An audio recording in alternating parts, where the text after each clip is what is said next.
Del Evangelio según San Lucas, capítulo 22, versículos del 14 al 20. En aquel tiempo, llegada la hora de cenar, se sentó Jesús con sus discípulos y les dijo: «Cuánto he deseado celebrar esta Pascua con ustedes antes de padecer, porque yo les aseguro que ya no la volveré a celebrar hasta que tenga cabal cumplimiento en el reino de Dios». Luego tomó en sus manos una copa de vino, pronunció la acción de gracias y dijo: «Tomen esto y repártanlo entre ustedes, porque les aseguro que ya no volveré a beber del fruto de la vid hasta que venga el reino de Dios». Tomando después un pan, pronunció la acción de gracias, lo partió y se lo dio diciendo: «Esto es mi cuerpo, que se entrega por ustedes. Hagan esto en memoria mía». Después de cenar hizo lo mismo con una copa de vino, diciendo: «Esta copa es la nueva alianza, sellada con mi sangre, que se derrama por ustedes». Palabra del Señor. Queridos hermanos, el día de hoy, jueves, después de haber celebrado Pentecostés, de haber cerrado este tiempo de Pascua, el día de hoy estamos celebrando la festividad de Jesucristo, sumo y eterno sacerdote. Esta se celebra el primer jueves después de Pentecostés y este día sirve para una oportunidad de reflexionar sobre el rol único de Jesucristo como mediador entre Dios y los hombres y el sacrificio que Él hizo para salvar la humanidad. Nosotros sabemos que el sacrificio de Jesucristo en la cruz ha sido el sacrificio perfecto, ha sido el sacrificio único.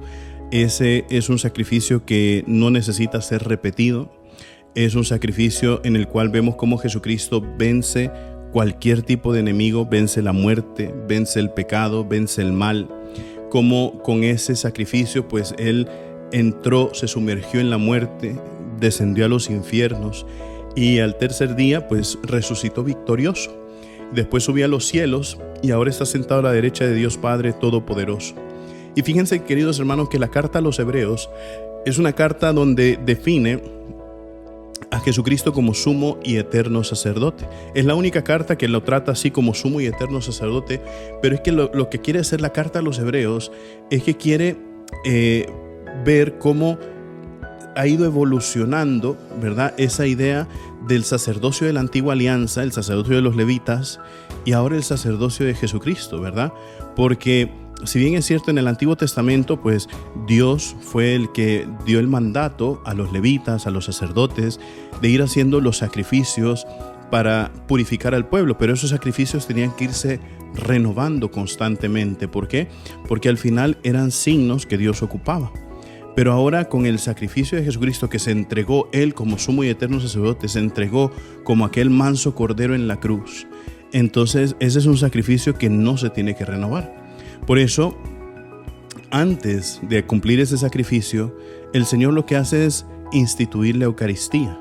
Y con la Eucaristía, Él dice: aquí queda plasmado también mi cuerpo, queda plasmada también mi sangre, y por eso nosotros creemos cómo realmente se transforma el pan en el cuerpo de nuestro Señor Jesucristo, la sangre en el vino, en la sangre de nuestro Señor Jesucristo, y que ese es el sacrificio también real y concreto con el cual nosotros podemos fortalecernos. Por eso le llamamos la Eucaristía el sacramento de la fortaleza, el sacramento que nos da fuerza, porque es ahí donde Jesucristo continúa su ministerio sacerdotal a través de la Eucaristía, y como con ella todos nosotros creyentes, queridos hermanos, estamos llamados a ofrecer nuestras propias vidas como sacrificio espiritual en unión con el sacrificio de Cristo.